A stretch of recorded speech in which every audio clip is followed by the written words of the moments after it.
From executions that went horrifyingly wrong to killers who smiled and clapped as their own death sentences were read, these are the craziest death row moments ever caught on camera.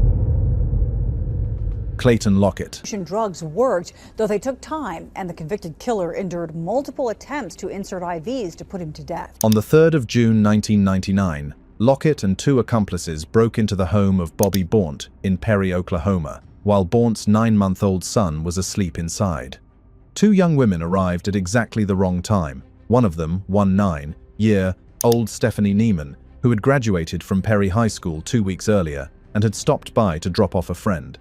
When Lockett tried to take the keys to her truck, she refused to hand them over, so they beat her, bound her wrists and mouth with duct tape, and drove her out to a remote stretch of road in Kay County. He asked if she planned to contact the police, and she told him she would. He raised a sawed-off shotgun and fired, but it jammed, so he used a screwdriver to clear it, walked back to where she lay, and fired again. While she was still alive from the wounds, his accomplice buried her in a shallow grave.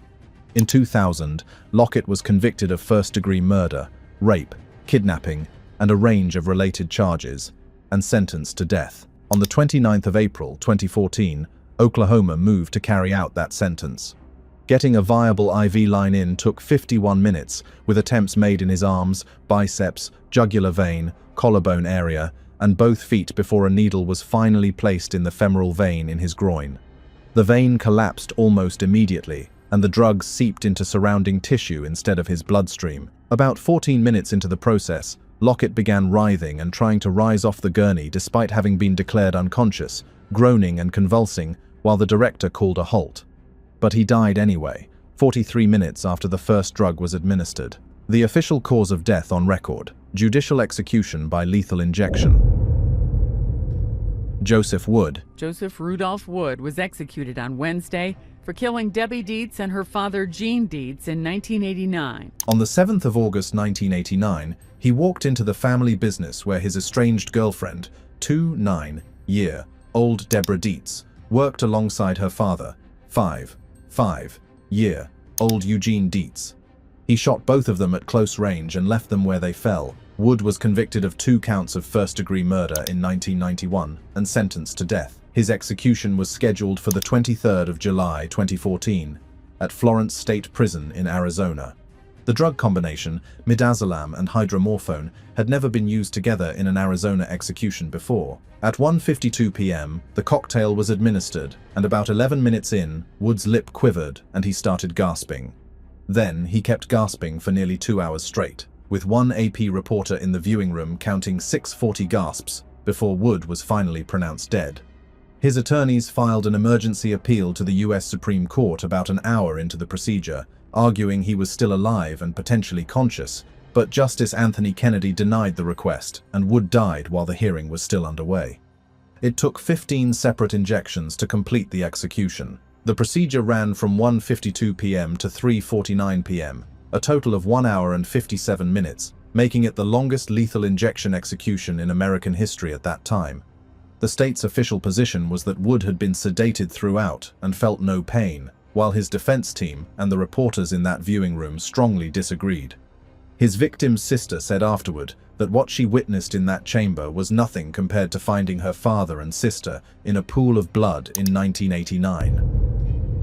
Tanner Horner. Tanner Lynn Horner has been sentenced to death after pleading guilty to the 2022 murder of 7-year-old Athena Strand. On the 30th of November 2022, he was working his route as an independent FedEx contractor in the rural Wise County town of Paradise, Texas, not far from Fort Worth.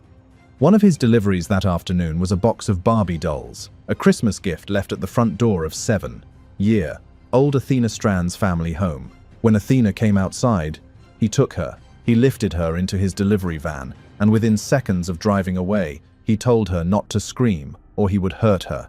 The van's camera was eventually covered, but the audio kept recording, and over the following hour, everything that happened inside that vehicle was captured on tape. Athena crying, asking for her mother, asking why he was doing this. He told her it was because she was pretty. Her body was found 2 days later, dumped in a creek bed, and a medical examiner determined she died from blunt force injuries to the head, combined with smothering and strangulation. Investigators also found a shoe print on her face that matched Horner's shoe. When first interviewed by police, Horner claimed he had accidentally struck Athena with his van during the delivery and then killed her in a panic, but prosecutors called that account false. A Texas Ranger testified that more accurate details about the crime only emerged when Horner was addressed through an alternate identity he referred to as Zero. Horner pleaded guilty to capital murder on the 7th of April, 2026, on the first day of his trial in Tarrant County, having been set to face a full proceeding. On the 5th of May 2026, Tanner Horner was sentenced to death. Robert Bowers. Very long, intense, emotional trial that's lasted for a couple months now. We spoke with the legal attorney, Bob Del Greco, who is not. On the morning of the 27th of October 2018, 3 Jewish congregations, Tree of Life, Dor Hadash, and New Light, had gathered at the Tree of Life Synagogue in Pittsburgh, Pennsylvania, for their weekly Shabbat services. Robert Bowers arrived armed with an AR-15 style rifle and walked inside. By the time he was stopped, 11 people were dead and 6 others wounded, 4 of them police officers who had responded to the scene. The victims ranged in age from 54 to 97, including a married couple who had been wed at that same synagogue more than 60 years earlier, and it remains the deadliest anti-Semitic attack in American history.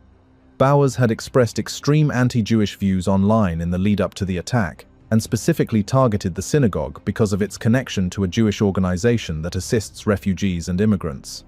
He was charged with 63 federal counts, including 22 capital offenses, and pleaded not guilty to all of them. The trial began in May 2023, and on the 16th of June 2023, the jury found him guilty on all 63 counts.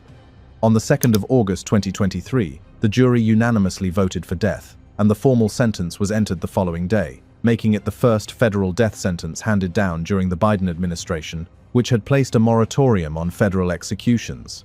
Bowers had previously offered to plead guilty in exchange for life without parole, but the federal government declined.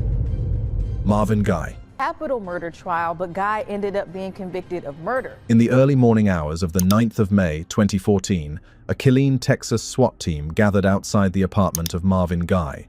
An informant had told police he was dealing cocaine, and officers had obtained a no-knock warrant, allowing them to enter without announcing themselves first. At 5:45 a.m., the team ignited a flashbang grenade, shattered his bedroom window, and began driving a battering ram against his front door. Guy, woken from sleep and disoriented, said he believed armed intruders were breaking into his home, so he reached for his gun and fired toward the window. 4 officers were struck, and Detective Charles Dinwiddie, the SWAT team leader, died from his wounds 2 days later. The search of the apartment turned up a glass pipe, but Guy was never charged with any drug-related crime. His case sat unresolved for nearly a decade, while Guy remained in county jail on a $4 million bond, with the trial delayed repeatedly due to his deteriorating health. The COVID-19 pandemic, disputes over evidence, and a succession of defense attorneys who left or were removed from the case. Prosecutors had originally sought the death penalty, but in September 2022, they dropped that pursuit to move the case toward trial. Proceedings began the 4th of November 2023, and the defense argued that Guy had no way of knowing. The people forcing their way into his home in the early morning hours were law enforcement, particularly given that his neighbor had been violently attacked in a similar break-in just days before. The jury acquitted him of capital murder, but convicted him of murder, a distinction meaning they did not unanimously agree he had knowingly fired at police officers. On the 21st of November 2023, Marvin Guy was sentenced to life in prison. Cleotha Abston. Abston's admission to guilt for all charges connected to a case the judge referred to as especially heinous. Eliza's. At around 4 a.m. on the 2nd of September 2022, Eliza Fletcher, a 3-4-year-old kindergarten teacher and mother of 2, headed out for her regular morning run near the University of Memphis campus and never made it back. Surveillance footage captured a dark SUV pulling alongside her on the street, followed by a brief struggle before she was forced into the vehicle, and Memphis police launched a massive citywide search. 3 days later, her body was found behind a vacant duplex in South Memphis, and an autopsy confirmed she had died from a gunshot wound to the head. Investigators identified Cleotha Abston through DNA found on a pair of sandals discovered near where Fletcher was last seen on camera. In 2000, when he was 16, Abston had kidnapped a prominent Memphis attorney and served prison time for it, and after his release, in September 2021, he raped a woman at gunpoint. That case went to trial in April 2024, resulting in a conviction and an 8-0-year sentence. At the time of that conviction, prosecutors had already stated they would seek the death penalty in Fletcher's murder if it went to trial, but Abston chose not to let it get that far. On the 28th of October 2024, he entered guilty pleas to first-degree murder and especially aggravated kidnapping, and Judge Lee Coffey sentenced him to life in prison without the possibility of parole, to be served consecutively with his existing 8-0-year term. The case also drew national attention to a long-standing backlog in rape kit testing in Memphis, with advocates arguing that faster processing of Abston's 2021 DNA evidence might have changed the timeline entirely. Isoro Aguirre. Pat, the judge told that couple that he hopes that they wake up at night and are tortured by thoughts of what they've done to this young boy. This is a case that has really touched so many because of the sheer brutality of the torture and abuse of this young boy by the two people who should have been taking care of him. For roughly 8 months, from around October 2012 to May 2013, 8-year-old Gabriel Fernandez endured daily abuse inside the Palmdale, California apartment where he lived with his mother and her boyfriend. His mother, Pearl Fernandez, and her boyfriend, Isoro Aguirre, were both responsible, but prosecutors identified Aguirre as the primary perpetrator and the driving force behind what was happening. Gabriel was shot with a BB gun, burned with lit cigarettes, and beaten regularly with fists and objects. He was forced to eat cat litter and cat feces, and at night he was often bound and gagged and locked inside a small wooden cabinet. His teacher noticed the injuries and made reports. A social worker was assigned to the case, but neither intervention stopped what was continuing inside that apartment. Prosecutors said Aguirre believed Gabriel was gay and that this belief fueled much of the abuse. On the 22nd of May 2013, Pearl called 911, and when paramedics arrived, they found Gabriel with injuries so severe he was barely recognizable. He was brain dead and died 2 days later, on May 24. Pearl Fernandez pleaded guilty in exchange for life without parole, while Aguirre chose to go to trial. In December 2017, the jury convicted him of first-degree murder with the special circumstance of intentional murder by torture. And at the sentencing hearing on the 7th of June 2018, the judge described the case as the most aggravated and egregious he had ever witnessed. Isoro Aguirre was sentenced to death. The case later became the subject of a Netflix documentary series called The Trials of Gabriel Fernandez, which renewed public focus on how child welfare agencies had failed to intervene despite multiple warning signs. Luis Bracamontes. Above-titled action determined that the penalty to be imposed upon Luis Enriquez Monroy Bracamontes for the murder of Sacramento County Sheriff's Deputy Daniel Oliver is death. A Mexican citizen who had been deported from the United States twice before, first in 1997 and again in 2001, he was back in California by 2014, operating under a false name. On the 24th of October 2014, Luis Bracamontes and his accomplice, Janelle Monroy, shot and killed Sacramento County Sheriff's Deputy Danny Oliver in the Arden Arcade neighborhood of Sacramento. After killing Oliver, Bracamontes carjacked several vehicles and continued toward Placer County, where he fatally shot Detective Michael Davis Jr. and seriously wounded Davis's partner before a large manhunt ended with his arrest later that same day. Monroy was separately convicted and sentenced to nearly 50 years in prison for her role in the murders. His trial began in January 2018 and was disruptive from the very first day, with Bracamontes interrupting proceedings repeatedly through profane outbursts, announcing in open court that he wished he had killed more officers, and telling the jury there was no need for a trial because he would escape and kill again. When the guilty verdict was read, he responded audibly in the courtroom, and on the 27th of March 2018, as the jury's recommendation of death was announced, Bracamontes smiled and quietly clapped his hands. He was formally sentenced to death on the 25th of April 2018, and during the sentencing hearing, he continued causing disruptions before being removed from the courtroom for yelling. His case drew national attention, and in the weeks before the 2018 midterm elections, The Trump administration ran a political ad featuring Bracamontes and accusing Democrats of having allowed dangerous, undocumented immigrants into the country. Mark Goudeau. 1,200 years behind bars. That's the sentence the convicted baseline killer is carrying on his shoulders tonight after a face-off in court with the judge.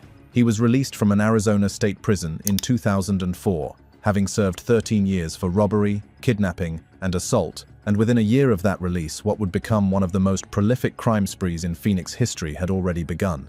Between August 2005 and June 2006, a series of attacks along and near Baseline Road in the Phoenix metropolitan area left 9 people dead and dozens of others robbed, kidnapped, and sexually assaulted.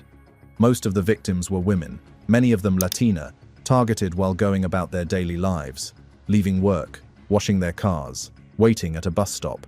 At the same time, Phoenix was also dealing with a separate serial shooter case involving random gunfire targeting pedestrians and cyclists across the city, leaving residents on edge on 2 fronts at once. The attacker responsible for the murders near Baseline Road became known as the Baseline Killer. Goudeau was arrested in September 2006 after DNA connected him to a sexual assault on 2 sisters in a Phoenix park the previous year. He was tried on those charges in 2007, convicted on all 19 counts, and sentenced to 438 years in prison.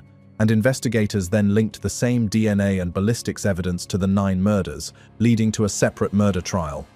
On the 31st of October 2011, the jury found him guilty on 67 felony counts, including all 9 murders. And on the 30th of November 2011, the same jury sentenced him to death 9 times over, along with an additional 1,324 years for the remaining convictions, all stacked on top of the 438-year sentence he was already serving. Before sentencing, Goudeau swore his innocence to the court, and his wife publicly insisted Phoenix police had arrested the wrong man. He remains on death row at ASPC Florence in Arizona. Krista Pike. It is therefore ordered that you shall be put to death by electrocution in the mode prescribed by law, and that you shall be transferred to the custody of the warden at the Tennessee Prison for Women. She was just 18 years old on the 12th of January 1995, when she led a classmate into the woods near the University of Tennessee's agricultural campus in Knoxville. Krista Pike had been attending the Knoxville Job Corps, a career training program for young adults, alongside her boyfriend Tadderell Shipp and a fellow student named Colleen Slemmer, who was 19. Pike had convinced herself that Slemmer was pursuing Shipp and decided to do something about it. So with Shipp and a third person named Shadolla Peterson, she lured Slemmer to a secluded area on the campus grounds and attacked her. What followed lasted roughly 30 minutes. Pike slashed Slemmer's throat and back with a box cutter, struck her with a meat cleaver, and carved a pentagram into her chest, and the fatal blow came when Slemmer's skull was crushed with a heavy piece of asphalt. After the attack, Pike collected a piece of Slemmer's skull and kept it as a trophy, later showing it to other students and bragging about what she had done. Slemmer's body was found by a groundskeeper who initially could not tell what he was looking at. Pike was convicted of first-degree murder in 1996 and became the youngest person on death row in the United States at the time, at age 20. Shipp, who was 17 at the time of the crime, received life with the possibility of parole, while Peterson, who testified against the other 2, received probation. In 2004, Pike was additionally convicted of attempting to strangle a fellow inmate in prison, earning 25 more years on top of her existing sentence. Her execution is scheduled for the 30th of September, 2026, which would make her the first woman executed in Tennessee in more than 200 years. Richard Moore. Tonight we're getting word from the U.S. Supreme Court they've refused to stop Richard Moore's execution, scheduled for tomorrow evening. 59-year-old Moore is set to die by lethal injection. He grew up in Detroit, struggled with drug addiction for most of his adult life, and by the late 1990s was committing robberies to support the habit. On the 16th of September, 1999, he walked into Nicky's Speedy Mart in Spartanburg, South Carolina, and got into a dispute with the clerk, 42-year-old James Mahoney. Mahoney drew a pistol, and Moore wrestled it away from him. Mahoney pulled out a second gun, and a gunfight followed, with Mahoney shooting Moore in the arm and Moore shooting Mahoney in the chest. Mahoney died from his wounds, and Moore was found leaving a trail of blood through the store as he looked for cash, stepping over Mahoney twice. Moore was convicted in 2001 and sentenced to death, and his case stayed relatively quiet for years until it became a national story in 2022. South Carolina had run out of lethal injection drugs and passed a law making electrocution the default method of execution, with the firing squad as the only alternative, and Moore became the first person in the state's history to face that specific choice. He chose the firing squad over electrocution, not because he endorsed it, but because he opposed electrocution more strongly, and his April 29, 2022 execution was stayed by the South Carolina Supreme Court 9 days before it was scheduled to take place. On April 20, when the state later restocked lethal injection drugs, Moore was given a new choice and selected lethal injection. Over 20 people, including the judge who had originally sentenced him to death, asked Governor Henry McMaster to grant clemency, but McMaster denied the request. On the 1st of November 2024, Richard Moore was executed by lethal injection and pronounced dead at 6:24 p.m., becoming the second person executed since South Carolina ended a 13-year pause in capital punishment. Marco Allen Chapman. First time a convicted killer who brutally stabbed a mother and her 3 children is talking about life on death row. Both of his parents were alcoholics. His father sexually abused him and routinely beat him unconscious. His mother hit him in the head with a cast-iron skillet, and he began drinking and using drugs at 8 years old, having been suicidal for much of his early life. In the early morning hours of the 23rd of August 2002, high on crack, he broke into the home of Carolyn Marksbury in Warsaw, Kentucky. He bound her to her bed frame with duct tape and a vacuum cord, raped her, and stabbed her repeatedly before leaving her for dead. He then went to the children's bedroom, where he stabbed 10-year-old Courtney, who fell to the floor and played dead. He then slit the throats of 7-year-old Shelby and 6-year-old Cody, and both children died from their wounds. Courtney made it to a neighbor's house for help, and Marksbury managed to free herself and crawl to a neighbor as well. Chapman was arrested in West Virginia within 8 hours. The case took an extraordinary turn in 2004 as his trial approached. Chapman fired his public defenders, wrote a handwritten letter to the court asking to plead guilty to all charges, and requested that the judge sentence him to death, saying it was the only acceptable punishment for what he had done. Multiple competency evaluations confirmed he understood what he was asking for, and the judge accepted the plea. On the 14th of December 2004, Chapman was formally sentenced to death, becoming the first person in Kentucky history to waive a jury trial in a capital case and volunteer for execution. On the 21st of November 2008, Marco Allen Chapman was put to death by lethal injection, becoming the last person executed by the Commonwealth of Kentucky. Dylan Roof. Breaking news here, Steve, on MSNBC. Dylan Roof will get the death penalty. On the evening of the 17th of June 2015, a 21-year-old white supremacist sat through 45 minutes of Bible study at Emmanuel African Methodist Episcopal Church in Charleston, South Carolina, welcomed in by the congregation without hesitation. When the group stood to close with prayer and bowed their heads, he opened fire, firing 77 shots and killing 9 people while 3 others survived. Among those who died was the church's senior pastor, State Senator Clementa Pinckney, and every one of the victims was black. Roof had self-radicalized online, developing a white nationalist ideology that convinced him he needed to start a race war, and he later told investigators he had almost abandoned the plan because the congregation had been so kind to him. Prosecutors introduced into evidence a journal he had kept in jail, in which he wrote that he did not regret what he had done and was not sorry for any of it. A federal grand jury charged him with 33 counts, including 9 hate crimes resulting in death, and he was found guilty on all 33 counts in December 2016. For the penalty phase, Roof dismissed his defense attorneys and represented himself, offering no apology when given the chance to speak and making no argument for his own life. On the 10th of January 2017, the jury sentenced him to death, making him the first person in the United States sentenced to death for a federal hate crime. A state court separately sentenced him to life without parole for the state charges in April 2017, and he remains on federal death row in Terre Haute, Indiana. Djokhar Tsarnaev. Boston Marathon bomber Johar Tsarnaev showing some emotion in his federal trial. The 21-year-old cried as his aunt from Russia took the stand and talked about her nephew. At 2:49 p.m. on the 15th of April, 2013, 2 pressure cooker bombs packed with nails, BBs, and metal fragments detonated near the finish line of the Boston Marathon, killing 3 spectators, Crystal Campbell, Lingzi Liu, and 8-year-old Martin Richard, and injuring more than 260 others, many of them permanently losing limbs. Johar Tsarnaev and his older brother Tamerlan had placed the bombs and walked away from them, having built the devices from instructions found in an Al-Qaeda publication. 3 days later, the brothers shot and killed MIT police officer Sean Collier. During the manhunt that followed, Tamerlan died after Johar ran over him in an escape attempt, and Johar was found hiding in a boat in a Watertown backyard, where he had scrawled a message on the interior wall describing the attack as payback for American military actions in Afghanistan and Iraq, and calling the victims collateral damage. At trial, his defense attorney opened by acknowledging he had done it, focusing instead on the argument that he had acted under the dominant influence of his older brother. The jury found him guilty on all 30 counts on the 8th of April 2015, and on the 15th of May 2015, sentenced him to death. At the formal sentencing on the 24th of June 2015, Tsarnaev broke his months-long silence in court, addressing the victims and their families and offering an apology.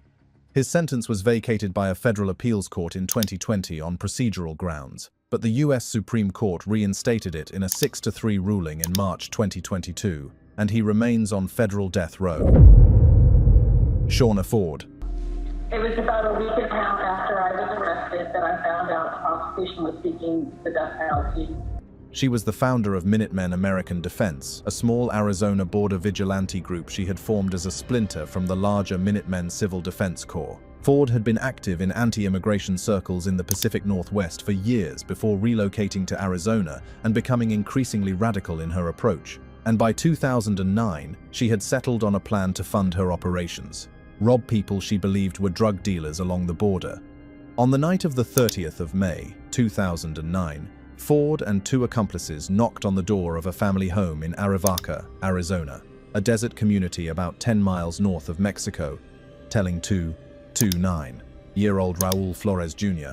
they were law enforcement looking for fugitives. He let them in, and within minutes one of the gunmen shot Raul. He also shot Gina Gonzalez, Raul's wife, who fell and played dead, and the gunman then turned to 9-year-old Brisenia Flores. Witnesses later said Brisenia asked why they had killed her father, before the gunman shot her twice in the head. Gonzalez, badly wounded, managed to call 911 while still on the floor, and by the time the gunman returned and found her alive, the call was already connected. Ford was arrested the following month and maintained her innocence through trial. Her 2 accomplices, Jason Bush and Albert Gaxiola, were also separately prosecuted for their roles in the attack. On the 14th of February 2011, a Tucson jury convicted her of 2 counts of first-degree murder, attempted murder, armed robbery, and burglary, and on February 22nd, the jury sentenced her to death. She remains on Arizona's death row. Anthony Sowell. Anthony Sowell died this afternoon in Ohio's care. He was 61 years old. He was admitted to the end-of-life care unit at the Franklin Medical Center for a terminal illness back in 2009. Cleveland police were investigating a rape case. He was a former U.S. Marine who had served 15 years in prison for the rape and kidnapping of a Cleveland woman before being released in 2005 and classified as a Tier 3 sex offender. Within 2 years of his release, he had begun killing. Between 2007 and 2009, Sowell murdered 11 women at his home on Imperial Avenue in Cleveland's Mount Pleasant neighborhood. Most of his victims were black women he had lured inside with promises of drugs and alcohol, and he raped them before strangling most of them using ordinary household items. Their remains were hidden throughout the house, buried in the yard and crawl space. Among the items investigators later found was a skull placed in a paper bag inside a bucket. Several of his victims had been reported missing by their families before the case broke, but those reports had not received significant investigative attention. The case came to light in October 2009 when a woman led police to his door to report a separate rape, and officers discovered the first bodies during that visit. A full excavation of the property followed, ultimately confirming all 11 victims. Sowell was charged with 11 counts of aggravated murder, along with rape, kidnapping, tampering with evidence, and abuse of a corpse. A jury convicted him on the 22nd of July 2011, and he was sentenced to death on the 12th of August 2011. He remained on Ohio's death row for nearly a decade, but the state never carried out the execution. Anthony Sowell died in a prison hospital on the 8th of February 2021 of a terminal illness at age 61. Samantha Allen. A verdict handed down today in one of the Valley's most horrific child abuse cases. A jury finding Samantha Allen guilty of first-degree murder for the death of 10-year-old Amy Deal. Team 12's Charlie Etzides in the Live Alert Center with a look at what happened in court. Charlie. Mark, Samantha Allen sat quietly as each count in the jury's verdict was read one by one. It was a decision they came to quickly, only taking the jury about 90 minutes of deliberation before they found her guilty. Amy Deal was 10 years old and she had taken a popsicle without permission, which was the stated reason for what happened next. Samantha Allen and her husband John were Amy's cousins, and the family shared a crowded South Phoenix home with many other children in July 2011. The plastic footlocker, which measured 31 inches long, 14 inches wide, and 12 inches deep, had been used as punishment on multiple prior occasions. And other family members who had been in the home later told investigators they had witnessed Amy being locked inside it before for various minor infractions. On the night of the 11th of July 2011, Amy was forced to do jumping jacks and backbends for more than an hour in 103-degree heat as punishment for taking the popsicle, and she was then made to drag the box into the house herself. John Allen retrieved a padlock from the backyard fence, and with Samantha blocking the only exit, he locked Amy inside, and the two adults went to bed. By morning, Amy had died from suffocation, with heat exhaustion and dehydration as contributing factors. The family told police she had locked herself in the box during a game of hide-and-seek the night before, a story that collapsed quickly under investigation. In June 2017, Samantha Allen was convicted of first-degree murder. She was sentenced to death on the 7th of August 2017. Brian Patrick Miller. The man known as a canal killer has now been sentenced to death. Brian Patrick Miller was found guilty back in April of killing 2 women along the Valley Canals. 2 women were killed along the Arizona Canal in Phoenix roughly a year apart, and the case would go cold for more than 2 decades. On the 8th of November, 1992, 22-year-old Angela Brosso was found near the canal with her body decapitated, and her head was recovered 11 days later. In September 1993, 17-year-old Melanie Burness was found in the same area bearing multiple stab wounds, and both had been sexually assaulted. DNA from both crime scenes matched the same unknown male. By 2014, the man responsible had built a local following as a steampunk enthusiast who dressed in a goggles and mask costume, drove a fake blood-splattered police cruiser, and took photos with fans and officers at festivals across Phoenix, under the persona he called the Zombie Hunter. Before the murders, he had a juvenile record for stabbing someone and had pleaded guilty to second-degree attempted murder in that case as a teenager. A forensic genealogist cross-referenced the crime scene DNA with a public ancestry database and narrowed the suspect pool to the surname Miller. Cold case detectives then set up an undercover meeting at a Chili's restaurant and collected DNA from a glass Brian Patrick Miller used during the meal, and the lab confirmed the match 11 days later. Miller was arrested in January 2015, and it then took nearly 8 years to bring the case to trial, partly due to competency hearings and the pandemic. On the 7th of June 2023, he was sentenced to death. Miller has maintained his innocence throughout and continues to do so from death row in Arizona. John Cooey. But you know God's in control of everything. Oh, honest model word. In the early morning hours of the 24th of February 2005, a registered sex offender with a lengthy criminal history walked through an unlocked door into the Lunsford family home in Homosassa, Florida, while the family was asleep, and took 9-year-old Jessica Lunsford from her bedroom. John Cooey lived roughly 100 yards away in his half-sister's trailer. He held Jessica captive for 3 days and sexually assaulted her, and when the police search of the neighborhood intensified, he told her he was taking her home. He placed her inside 2 garbage bags with her hands bound with speaker wire, carried her outside, and buried her alive in a shallow grave in his backyard, about 150 yards from her own house. She was clutching a small purple stuffed dolphin her father had won for her at a fair. Cooey had let her bring it, and it was buried with her. Investigators later determined she had poked 2 fingers through the inner bag from inside the grave in what appeared to be an attempt to dig her way out.